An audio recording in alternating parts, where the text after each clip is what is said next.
Olá, queridos, graça e paz, tudo bem? Sejam bem-vindos aí a mais um vídeo, uma parte da nossa série Atos dos Apóstolos. Hoje vamos falar do capítulo 10, é a nona parte da série, né, capítulo 10. Após aí termos falado no capítulo 9 acerca da conversão, né, do apóstolo Paulo, né, a conversão de Saulo. E que capítulo poderoso que vimos ali, né? Se você não assistiu, quero te convidar a voltar em um vídeo e assistir esse capítulo 9. Aliás, se você não assistiu nenhum capítulo ainda, eu quero te convidar a voltar no capítulo 1 e acompanhar essa série toda, né? Que eu tenho certeza que você vai ser muito abençoado. Amém?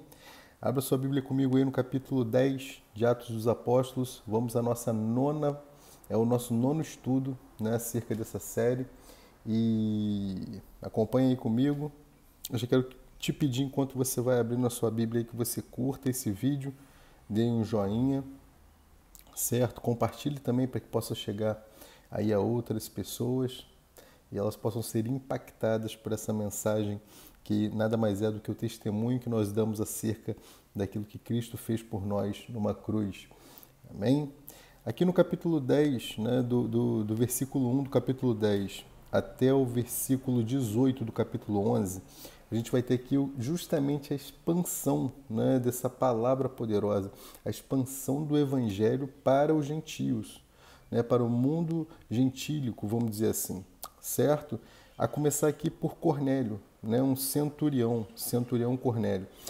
No capítulo 10, dos versos 1 ao 8, a gente vai ter aqui uma visão, a visão do próprio Cornélio. Interessante que ele não era ainda convertido, mas já tinha uma sede, ele já buscava o Senhor, né? E ao ponto de ter recebido essa visão, né? Mesmo não tendo a ação do Espírito Santo sobre a sua vida ainda. Ok? Então vamos acompanhar aqui comigo. Versículo 1. E havia em Cesareia, um homem, por nome Cornélio, centurião da corte, chamada Italiana. Bom, essa corte aqui, né, ele fazia parte de uma das divisões da chamada legião aqui dos gentílicos, né? Legião aqui de 600 homens aproximadamente.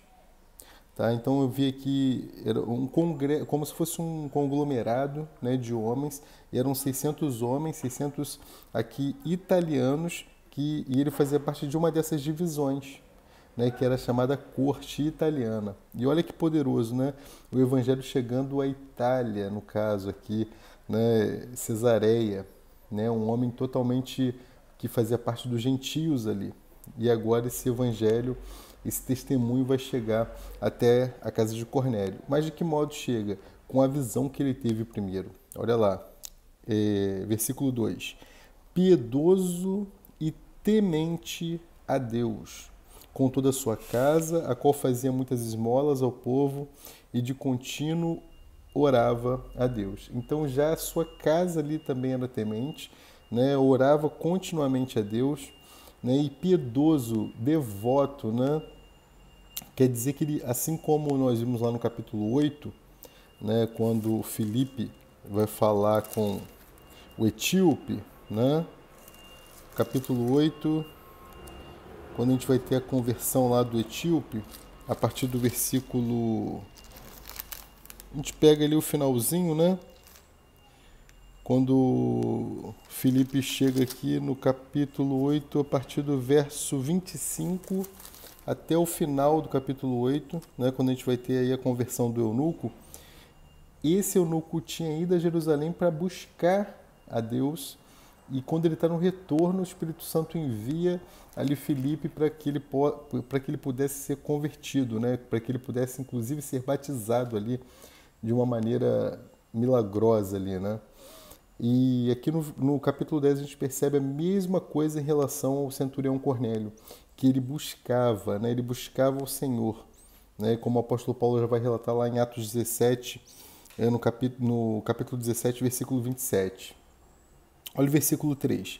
Este, quase a hora nona do dia, ou seja, às 3 horas da tarde, viu claramente numa visão um anjo de Deus que se dirigia para ele e dizia-lhe: Cornélio. o qual, fixando os olhos nele e muito atemorizado, disse: Que é, Senhor? E disse-lhe: As tuas orações e as tuas esmolas têm subido para a memória diante de Deus. Né? Lembra lá em Gênesis, né? No livro de Gênesis, capítulo 4, versículos 3 e 5, que Caim não teve, né, as suas orações e esmolas subindo ali como memória. Ao passo aqui que Cornélio, que ainda nem tinha recebido, né, nem tinha confessado ao Senhor em forma de testemunho, né, acerca daquilo que ele tinha feito por nós na cruz, Cornélio, as memórias dele já estavam subindo ali, né, ele já tinha um memorial ali diante do Senhor.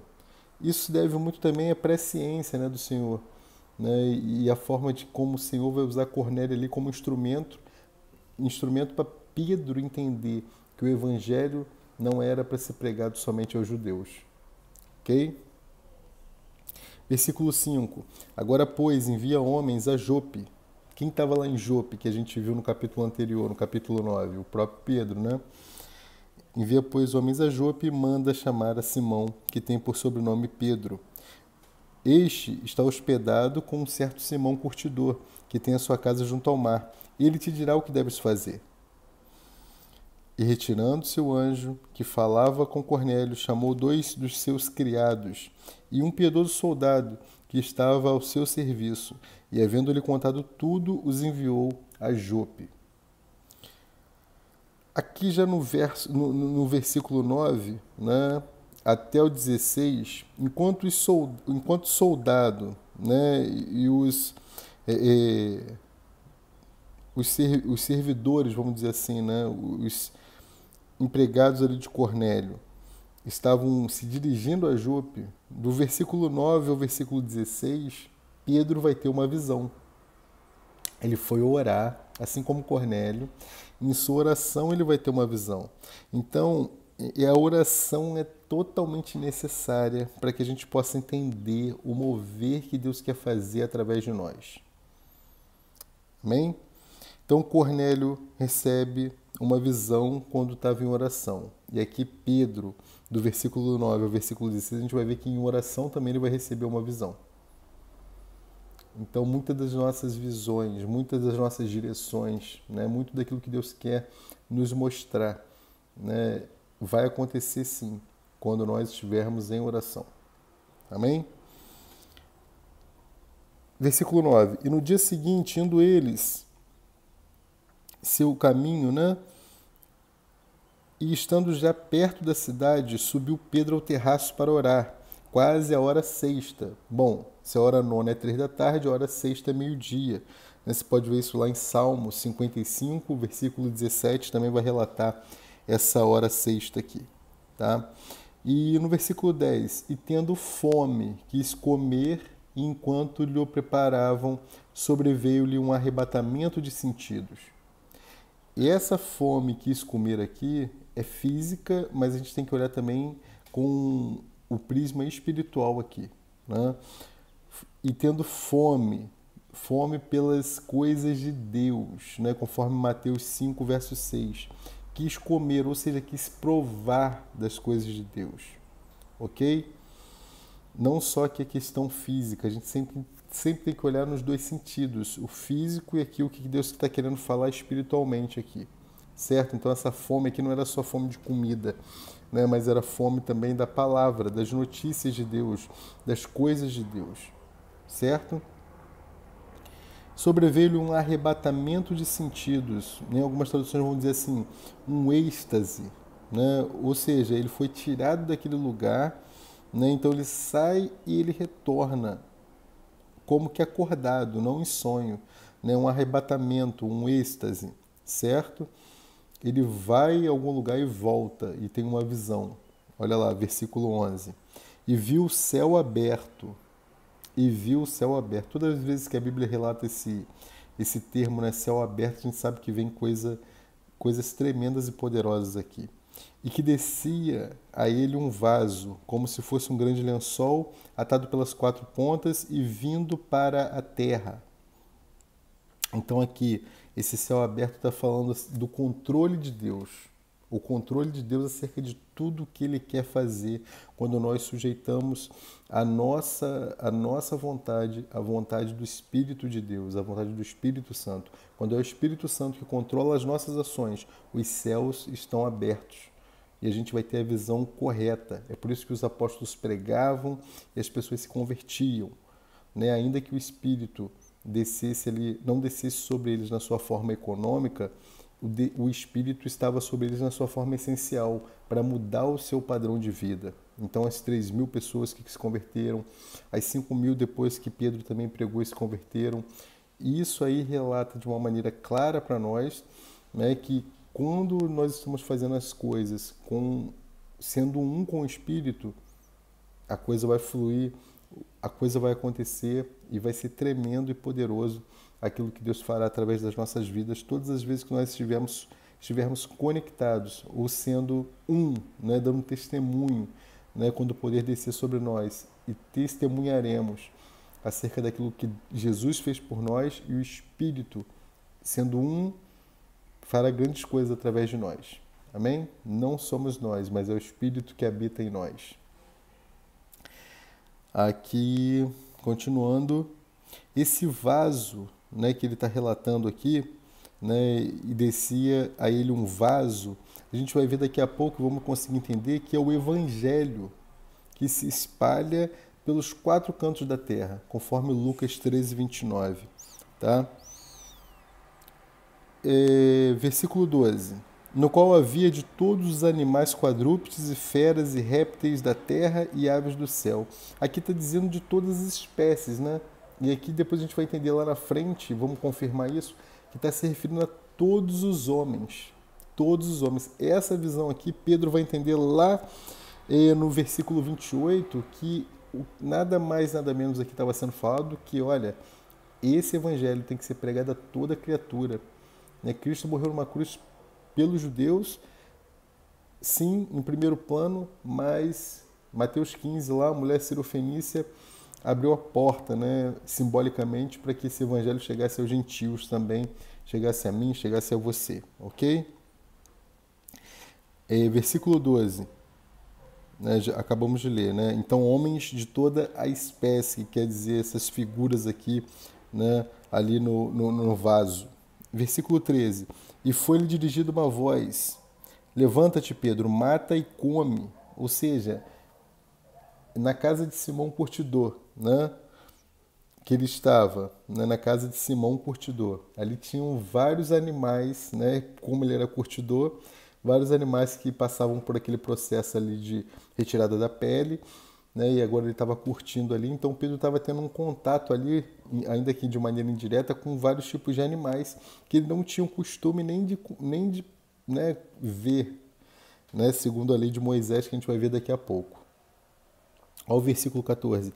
Mas Pedro disse, de modo nenhum, Senhor, porque nunca comi coisa alguma comum e imunda.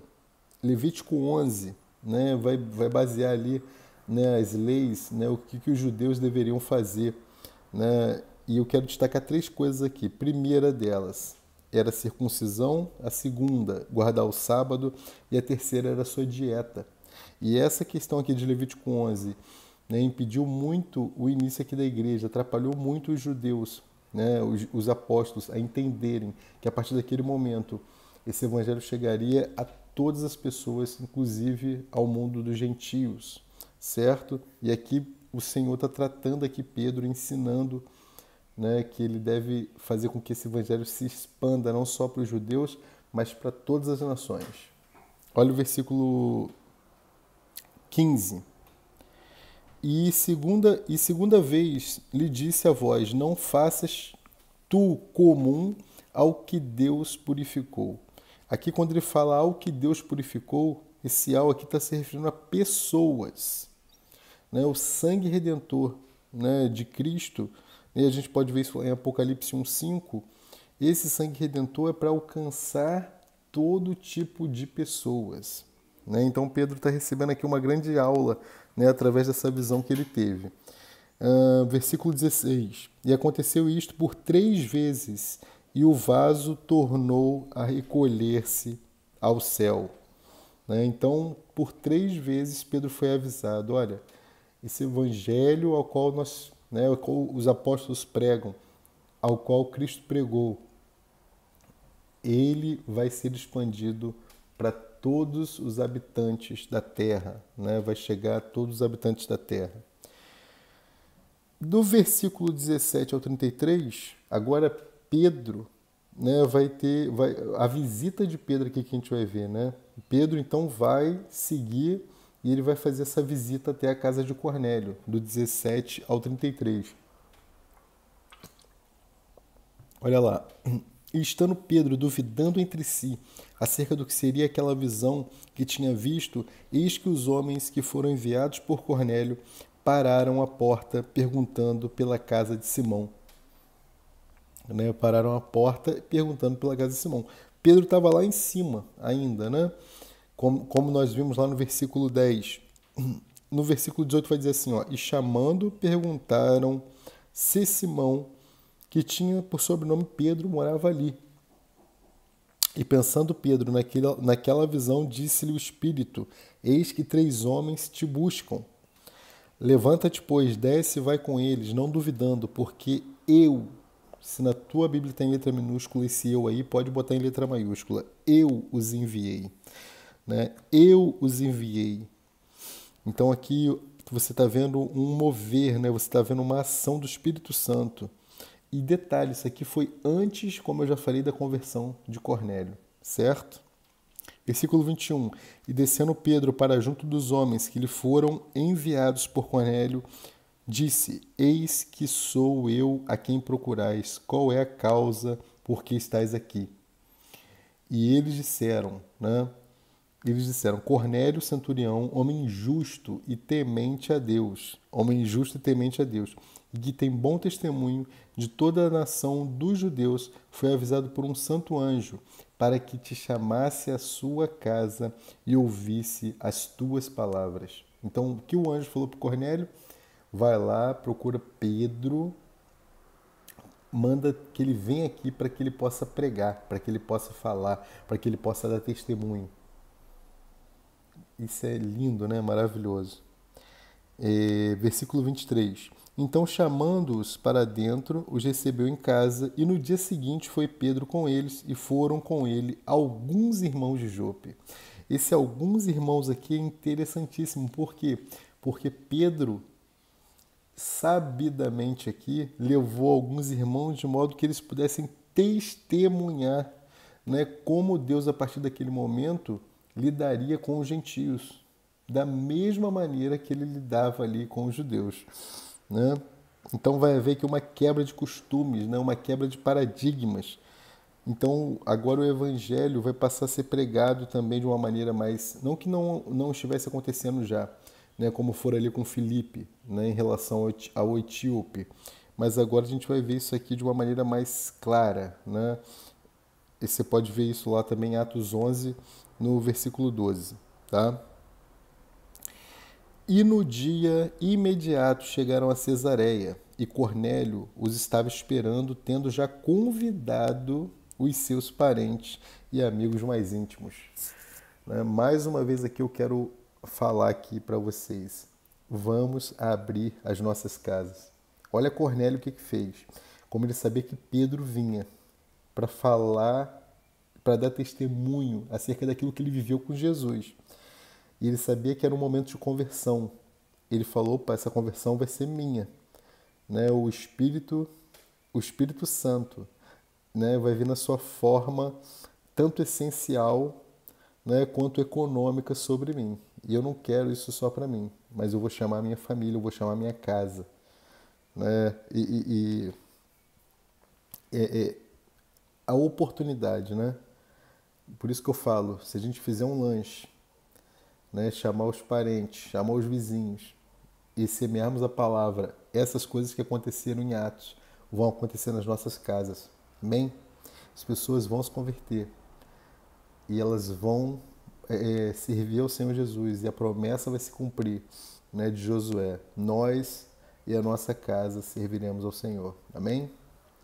Como eu falei, a igreja é muito mais difícil, né? Você convidar alguém, vamos lá na minha igreja, coisa e tal, né? Mas se você convidar para sua casa, e a partir do momento que essa pessoa chegar na sua casa, né, teoricamente para um lanche, mas a gente fizer um momento ali de semear a palavra, né? E fica tranquilo que em relação a isso daí não vai ter nenhum tipo de mentira. Você vai de fato fazer um lanche, tá? Faça o lanche, querido. Mas semearemos ali a palavra também. Amém? Então eu quero profetizar que na volta aí a normalidade, né, dessa pandemia. As nossas casas estarão abertas para que a palavra possa ser semeada, né, para que o Espírito Santo possa vir sobre as pessoas e mudar a sua vida, a vida das pessoas na sua essência. E também ao ponto dessa economia de Deus, né, o dispensar-se de Deus ser de uma forma tão maravilhosa, tão abrangente na vida dessas pessoas, ao ponto delas também começarem a pregar desse evangelho e novas pessoas serem convertidas e a bola de neve, né, alcançar proporções, quem sabe aí, gigantescas. Amém? Versículo 25. E aconteceu que entrando Pedro, saiu Cornélio a recebê-lo e prostrando-se aos seus pés o adorou. Né? Cornélio ali como se estivesse vendo ali o próprio Cristo, né? Versículo 26. Mas Pedro levantou dizendo, levanta-te, que eu também sou homem. Né? Pedro, né, jeitão dele, né? Levanta que eu também sou homem. Para de bobeira, levanta. 27. Falando com ele entrou e achou muitos que ali se haviam ajuntado, né? Achou os parentes dele ali, talvez alguns vizinhos também, quem sabe, né? E disse-lhe, vós bem sabeis que não é lícito a um homem judeu ajuntar-se ou chegar-se a estrangeiros, mas Deus mostrou-me que a nenhum homem chame comum ou imundo. Pedro aqui está mostrando que finalmente ele entendeu a visão. Finalmente ele entendeu a visão lá dos versículos 11, 17 e 19, né? E aí ele consegue compreender que, na realidade, aqueles animais que ele tinha avistado nada mais era do que uma representação ali de seres humanos, certo? 29. Por isso, sendo chamado, vim sem contradizer, ou seja, vim sem argumentar, né? Pergunto, pois, por que razão mandaste chamar-me? E disse Cornélio, há 4 dias estava eu em jejum. Há 4 dias estava eu em jejum. Até esta hora, orando em minha casa, a hora 9, ou seja, às 3 da tarde.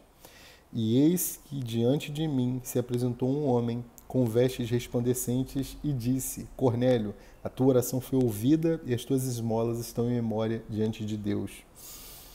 Envia, pois, a Jope e manda chamar Simão, o que tem por sobrenome Pedro. Este está hospedado na casa de Simão, o curtidor, junto do mar, e ele, vindo, te falará. Ou seja, ele vindo, falará aquilo que você tanto clama. Né? Então, como ouvirão se não há quem pregue? Certo? Então, perceba, aqui o anjo poderia ter pregado. O anjo poderia ter pregado aqui para Cornélio, para sua casa. Mas pregar o evangelho é função minha, é função sua, é função dos apóstolos, dos discípulos. O evangelho vai ser pregado por anjos, sim, mas no período conhecido como a Grande Tribulação.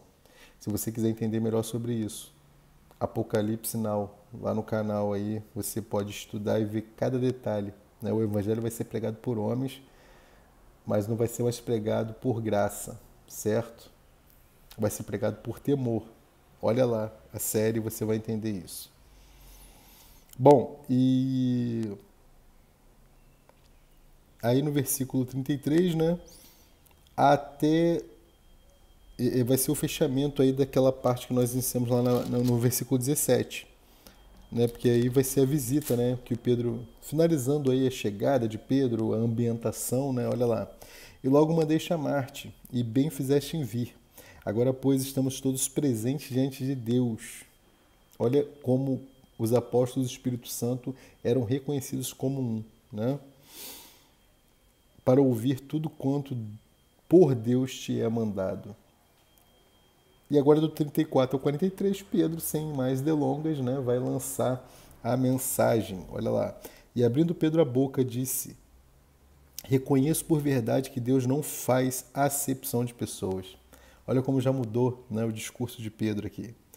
Mas que lhe é agradável aquele em qualquer nação, aquele que em qualquer nação, né, o teme. Esse o aí, por favor, tem que estar em letra maiúscula, tá? E faz o que é justo, ou seja, pratica o que é justo. E algumas traduções ainda vai dizer assim, ó, ainda vai acrescentar. O que é justo, ele é aceitável, né? Ou seja, pratica o que é justo, ele é aceitável. Por saber, a saber aqui, aceitável, né? A redenção de Cristo, tá? Então, fora de Cristo, entenda, fora de Cristo ninguém é aceito por obras. Fora de Cristo ninguém vai ser aceito por obras. Romanos 3:20, Gálatas 2:16, tá? Versículo 36. A palavra que ele enviou aos filhos de Israel, anunciando a paz por Jesus Cristo. Este é o Senhor de todos. Todos aqui lê-se os homens, todos os homens, não só os judeus. 1 Timóteo 2:4. Versículo 37. Esta palavra, vós bem sabeis, veio por toda a Judéia, começando pela Galiléia, depois do batismo que João pregou. Então, essa palavra aqui, né, a palavra que ocorreu, né, a palavra aqui se referindo ao próprio Cristo, né? 38. Como Deus ungiu a Jesus de Nazaré com o Espírito Santo e com poder, o qual andou fazendo bem e curando a todos os oprimidos do diabo, porque Deus era com ele. E nós somos testemunhas de todas as coisas que fez, tanto na terra da Judéia como em Jerusalém, ao qual mataram pendurando no madeiro. A este ressuscitou Deus ao terceiro dia e fez que se manifestasse. Nós estudamos isso lá em Atos 2, tá? Depois você volta à mensagem de Atos 2. Lá no versículo 24 a gente falou sobre essa questão aqui, Deus ao terceiro dia o ressuscitasse. Esse se manifestasse aqui, lembra que é manifestasse de maneira visível, tá? Versículo 41. Não a todo o povo, mas às testemunhas que Deus antes ordenara, a nós que comemos e bebemos juntamente com ele, depois que ressuscitou, de novo lá, versículo 2, capítulo 2, versículo 24, dentre os mortos, né? Depois que ressuscitou dentre os mortos. 42, versículo 42. E nos mandou pregar ao povo e testificar que ele é o que por Deus foi constituído juiz dos vivos e mortos. Esse juiz aqui também deve estar com letra maiúscula, tá? Juiz aqui por quê? Porque quando Cristo voltar, antes do milênio, ele vai julgar. Tá? Lá Mateus 25, né, dos versículos 31 ao versículo 46. E após o milênio também vai haver um julgamento chamado julgamento do trono branco, Apocalipse 20, dos versículos 11 ao 15. Depois você olha lá tudo direitinho, tá? A este dão testemunho todos os profetas, de que todos os que nele creem receberão o perdão dos pecados pelo seu nome. Ou seja, Cornélio, a questão aqui é o seguinte, você vai receber o perdão, né, dos pecados mediante a fé em Jesus Cristo. Amém? E aí, depois dessa pregação aqui de Pedro, depois da mensagem de Pedro, né, do versículo 44 ao 46, o Espírito Santo vai descer sobre os gentios. Aqui ele vai descer de maneira simultânea, tá? Vai descer de maneira simultânea nos dois aspectos, tanto no aspecto essencial, que é a mudança interior, como no aspecto exterior, né, que é o que nós chamamos aqui da economia, do dispensar de Deus para a execução de ministérios. Então eles vão ser aqui, eles vão receber nos dois aspectos, tá? E eu vou falar mais um pouquinho disso no finalzinho aí, já estou terminando, tá? Versículo 44. E dizendo Pedro ainda essas palavras, caiu o Espírito sobre todos os que ouviam a palavra, né? Aqueles que creram no Senhor receberam o Espírito, como eu já falei, nos seus dois aspectos aqui, né? No aspecto essencial e no aspecto econômico, tá? E os fiéis que eram da circuncisão, os fiéis da circuncisão, ou seja, os judeus, todos quantos tinham vindo com Pedro, olha a estratégia de Pedro, ele levou os fiéis da circuncisão, os judeus, né, para quê? Para que isso aqui acontecesse. Ó. Maravilharam-se de que o dom do Espírito Santo se derramasse também sobre os gentios. Pegou a estratégia? Né? Então o próprio Espírito Santo se derramando no seu dispensar, na sua economia sobre os gentios. 46. Porque os ouviam falar línguas e magnificar a Deus. Magnificar, conforme está lá em Lucas, né? Lucas 1, 46. Tá? Essa questão aqui do falar em línguas, então, você percebe que não foi o único resultado de terem recebido o Espírito Santo. A gente associa muito a pessoa ter recebido o Espírito Santo à questão de falar em línguas. Mas esse é apenas um aspecto. A questão deles magnificarem a Deus aqui também é resultado de receber o Espírito Santo. A questão de profetizar é um resultado do Espírito Santo, não só falar em línguas. Amém? As pessoas pensam, não fala em línguas, não recebeu o Espírito Santo. Muito pelo contrário.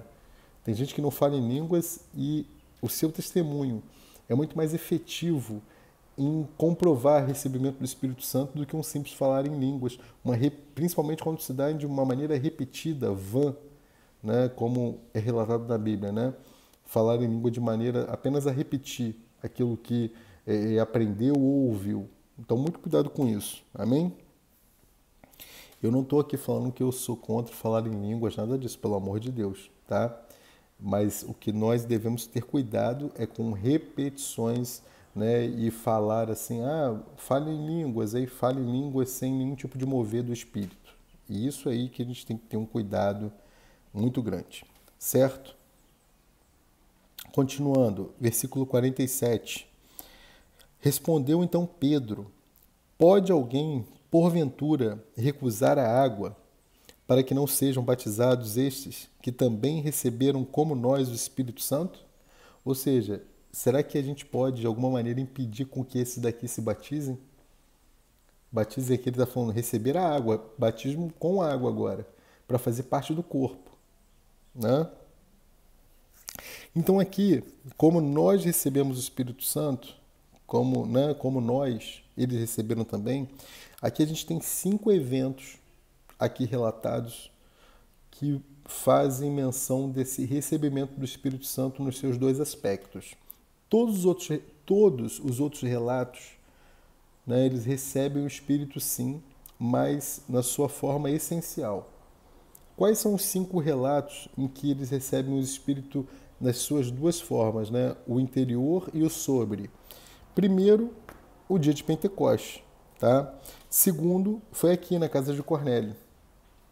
E aí a gente tem outras situações que a gente vai estudar mais à frente, né? Outras 3 situações que foram os crentes, né? O crente samaritano, né? Saulo, que a gente já viu, o crente samaritano, e os 12 crentes lá em Éfeso.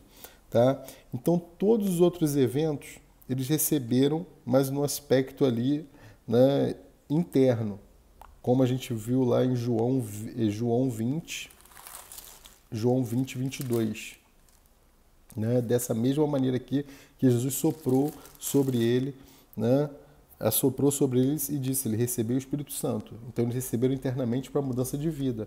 Agora, esses 5 aspectos aqui que eu citei para vocês são no aspecto tanto interior quanto sobre, para exercer o ministério. Tá? E versículo 48, fechando, e mandou que fossem batizados em nome, ou seja, pela pessoa, conforme Romanos 6,3, né, do Senhor. Então rogaram-lhe que ficasse com eles por alguns dias, certo? Então é isso aí, o capítulo 10 de Atos, né? Um resuminho aqui para nós. Centurião Cornélio tem uma visão, ele era, né, de um grupo chamado Legião, né, de romanos ali.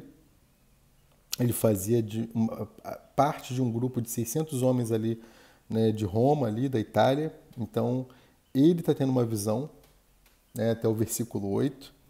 Depois que ele tem essa visão, né, Pedro também sobe ali na casa de Simão Curtidor para orar e vai ter essa visão também, dos versículos 9 ao versículo 16.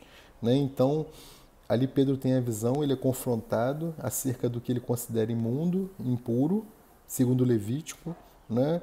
E aí do versículo 17 ao 33, ele vai lá e visita, né, Cornélio, né, e a sua família, que já estava ali a postos, né? Cornélio, num ato de inteligência, coloca a família ali para receber também aquilo que Pedro estava indo para falar para ele. Então ele aproveita e coloca a sua família já para ouvir aquilo ali. Né? Então Pedro dá a sua mensagem, dos versículos 34 ao 43, ele prega o evangelho, ele é testemunha do que Cristo fez. Né? E aí no versículo 43, ele finaliza ali a sua mensagem, e o Espírito Santo desce sobre os crentes agora, os crentes gentios, né, lá do versículo 44 ao 46. E aí no finalzinho ali ele vai, né, falar ali para aquelas pessoas, né, para os da circuncisão dos judeus que ele tinha levado para verem, né, ali tudo para eles poderem observar tudo o que ia acontecer. E aí ele vai, já começa, né? Não tem como a gente deixar de batizar essas pessoas, uma vez que elas receberam o Espírito como nós recebemos, certo? E aí, no finalzinho, no 48, né, ele manda batizar eles e eles rogaram que eles ficassem com eles ali mais alguns dias, muito provavelmente para receber mais informações do Evangelho, mais testemunho daquilo que foi feito através da vida deles. Amém? Próxima aula, capítulo 11, a gente vai ver lá que Pedro vai ter que explicar para os apóstolos, para os outros, o que aconteceu ali, por que agora ele estava pregando o evangelho para os gentios também. Certo? É isso.